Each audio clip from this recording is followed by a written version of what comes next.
Good afternoon, everyone. Today we are going to discuss about interesting class about cyst of the jaws, both maxillary as well as the mandibular. So, how to classify these things? Cyst of the jaws. So, cyst of the jaws we can classify into epithelial, non-epithelial. In epithelial, again we have a developmental, inflammatory, and in developmental, again we have odontogenic and non-odontogenic. So here we have a contents of cyst of the jaws. One is we'll start with the definitions. Then we have types of cyst, parts of the cyst, mechanism of cyst formation, and other classifications of the jaw cyst, and cysts details. Individually, we'll discuss about the topic of the individual cyst. If you coming to a definition of a cyst, a definition says a cyst is an abnormal cavity in hard or soft tissues which contains fluid, semi-fluid, and a gas often encapsulated and lined by epithelium. This is by Kelly and K, 1966. A cyst is a pathological cavity having a fluid, semi-fluid, or gaseous contents, and which is not created by the accumulation of pus. So most of the cysts, but not all, are lined by epithelium. This is by the Kramer in 1970. Coming to types of cyst, we have true cyst and a pseudocyst. So true cyst, that which is lined by epithelium, for example, dentigerous cyst is there, radicular cyst is there, and pseudocyst not lined by epithelium, for example, solitary bone cyst, aneurysmal bone cyst, and mucous extravasation cyst. And this is introduced by Richard and Philipson in 2004 as a cavity. So among these cysts, we can discuss about today lateral periodontal cyst. You can see in the radiograph also. So lateral periodontal ligament, in that area you can see there is a radiolucency with well-defined sclerotic border, which is very confined to the periodontal ligament area. So the designation of lateral periodontal cyst is confined to those cysts that occur in the lateral periodontal position and which an inflammatory etiology and a diagnosis of collateral, that is odontogenic keratocyst, have been excluded on the clinical and histological grounds. So pathogenesis for this lateral periodontal cyst is, all of you, like reduced enamel epithelium. Second is a remnants of dental lamina and cell rest of Malses. You can see in this diagram we have various origin of this lateral periodontal cyst in different locations. So most of the time every picture is showing that which is arising from the periodontal ligament area. So coming to clinical features related to lateral periodontal ligament, frequency is uncommon, 0.6%. Age is always considered most of the time between 20 to 60 years, peak in 6th decade of life. Considered to sex, that is gender, male is more prone for this compared to the female, and site of this occurrence is lateral periodontal ligament region of mandibular premolars followed by the anterior maxilla, usually seen by chance in radiograph accidentally beside a vital tooth. Clinical presentations, most of the time it is asymptomatic, may present with the swelling on the buccal aspect of the gingiva, which is less than 1 centimeter in diameter. Radiographic features, periphery and shape and site, well-defined radiolucency with a prominent cortical boundary, you can see. So you can different shapes you can see here. One is a round, oval, teardrop in shape, and rarely will see a large cyst have an irregular shape.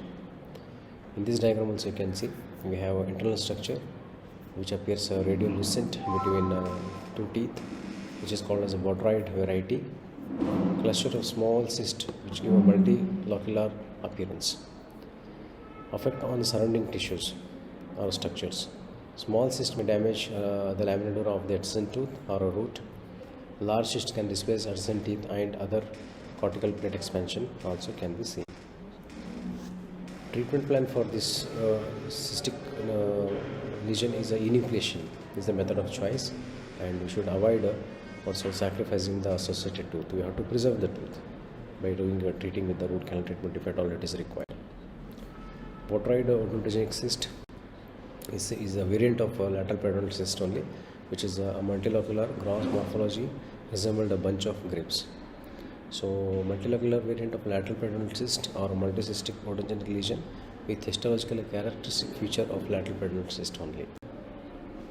Considering features of this botryoid BOC, characters cyst formation, cyst lesion is a typical polycystic multilocular appearance. Recurrence rate is 15 to 33% higher than lateral peduncle cyst, and the radiographic size is about 5 to 45 millimeter. So treatment of this is enucleation. Complete enucleation of the cystic lining has to be performed. Gingival cyst of adults, clinically and histologically similar to lateral peduncle cyst. It is considered as an extra osseous variant of the lateral peduncle cyst by some authors. Pathogenesis, if we consider, may arise from junctional epithelium, cell rest of cell rest of dental lamina, which leads to a capacity to proliferate and leads to a cystic. So clinical features, if you consider, it occurs at the age of 5th to 6th decade of life. Gender consideration, female is more prone than the male. Site of formation is mandible canine and a premolar area. Clinical presentation, site, attached gingiva or interdental papilla on the facial aspect. Number rarely more than 1. Surface is smooth swelling. Color of normal gingiva or blue. Consistency is about soft and fluctuate. Adjacent teeth are normally vital one. So painless, slow growing lesion can be seen. If you see the radiographical features, there is a faint radiographic shadow indicative of a superficial bone erosion. You can see somewhere here at this point. Next is a calcifying odontogenic cyst, which is called a COC, also called as a Gorlin cyst by Gorlin in 1962. It's also called as odontogenic ghost cell cyst. It has many features of odontogenic tumor, and therefore it is placed in the category of tumors in the latest WHO classification of odontogenic cyst and tumors. So now it is called as renamed as a calcifying cystic odontogenic tumor, CCOT. So characterized by presence of histologically presence of ameloblastoma like epithelium calcifications and goals. So consider to pathogenesis.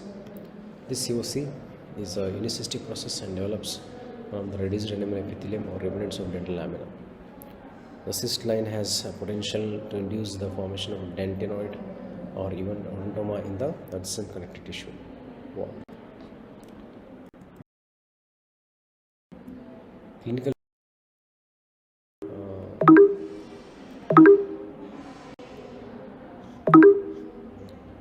radiological clinical features. Radiological features are 70% occurs in bone. So peripheral, well defined and corticated with a curved or cyst-like shape to ill-defined and irregular shape one can be observed. So internal structures, we see completely radiolucent is a common appearance, but at the same time we show evidence of small foci of calcified material that appears as a white flecks or small smooth pebbles or larger solid amorphous masses can be seen. So multilocular appearance rarely seen in this case. Effects on surrounding structures associated with the tooth, most commonly a cuspid, that is canine, impeded its eruption. Displacement of the teeth and resorption of roots may also occur in this case. Perforation of cortical plate may be seen radiographically with enlarging lesions. Treatment: simple enucleation is never followed by a recurrence. If cyst is associated with another anerugenic tumor such as ameloblastoma, plastifibroma, then a wider excision will be required. When associated with a complex odontoma, a conservative removal is adequate. Glandular odontogenic cyst, also called as a silo-odontogenic cyst. Possible origin from salivary glands was considered initially. Gardner et al. 1988, presence of mucous cells in the cyst did not imply salivary gland origin. So glandular odontogenic cyst, which is recognized in WHO as a separate entity in 1992 by Kramer. Calcified as a developmental odontogenic cyst. Clinical features: frequency is rare, 0.4%. Age 4th to 6th decade of life. Gender more common in males than females. Location anterior mandible 85%. Occasionally in maxillary involvement also seen. Clinical presentations: swelling, pain, discomfort in the area. Aggressive behavior will be there. Tendency to recur. chances are more. Radiographic features: well-defined radiolucency with a prominent cortical boundary, smooth or scalloped. Internal structures are radiolucent with a unilocular or multilocular appearance. Effect on surrounding structures: teeth displacement, expansion and perforation of the cortical plates also seen in these cases. You can see in the radiograph picture here, large radiolucency involving a large area and interdental area also with sclerotic bond.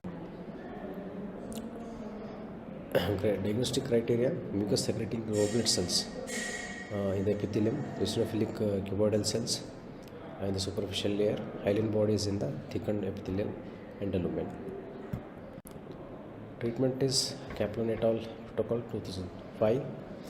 A small unilocular enucleation is sufficient or adequate. Large unilocular lesion, biopsy is required first. Enucleation with the preservation of the vital structure. So you can go for marsupialization also.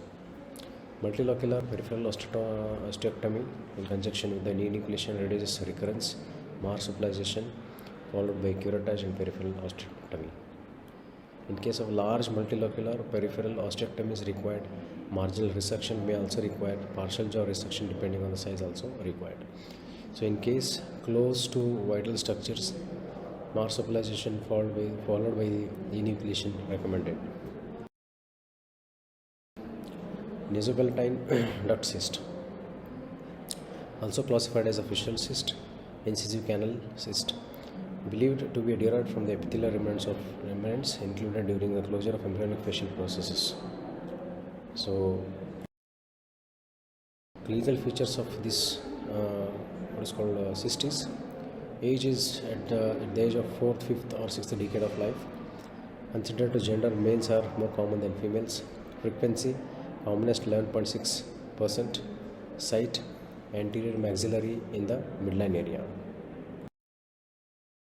Coming to clinical presentations, you can see in the picture here, beautiful pictures are there.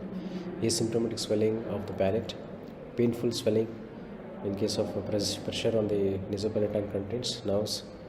Sometimes in case of discharge, mucoid, salty taste or a purulent foul taste discharge also be observed.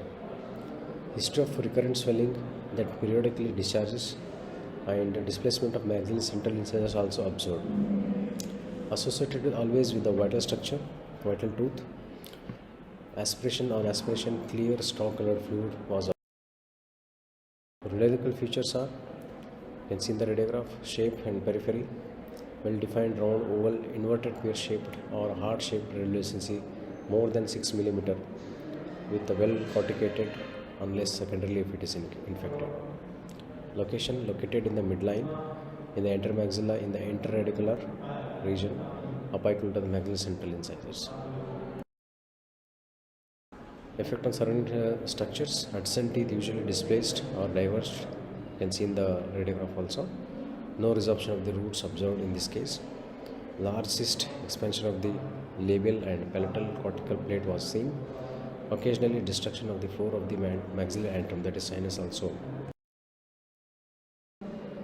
Differential diagnosis: if we consider radicular cyst, if it is associated with the pulpally involved tooth, large incisive canal less than 6 mm. Surgical enucleation using a palatal flap through a gingival margin incision, that is canine to canine. So neurovascular bundle has to be protected and preserved. Acrylic palatal stent also be prepared for after completion. You can place the stent to avoid further swelling and hematoma formation. You can see in this picture the flap is raised from premolar to premolar, okay, and palatal flap is raised. Once it is raised, at the same time see that all the contents of the nasopalatal are on the flap side. Once we do that, expose the site, lesion area, and if at all bone is very thin, you can use a round burr or a straight surgical burrs. So you can make a window and try to avoid a cystic epithelium and try to curate complete epithelial lining from the site, and at the same time irrigation is must. Once we do that complete irrigation, see that any bleeding points, arrest the bleeding points and close the palatal flap. So once you close the palatal flap, then every case of the palatal approach, you have to place an acrylic stent, so which inhibits or which reduces further swelling and hematoma formation, which causes discomfort and pain. So surgical stent is placed for at least 5 to 6 days. After that, we can take out the what is called the surgical stent. Follow-up of case is required. So here we complete with our presentations today. So cyst of the jaws. Thank you.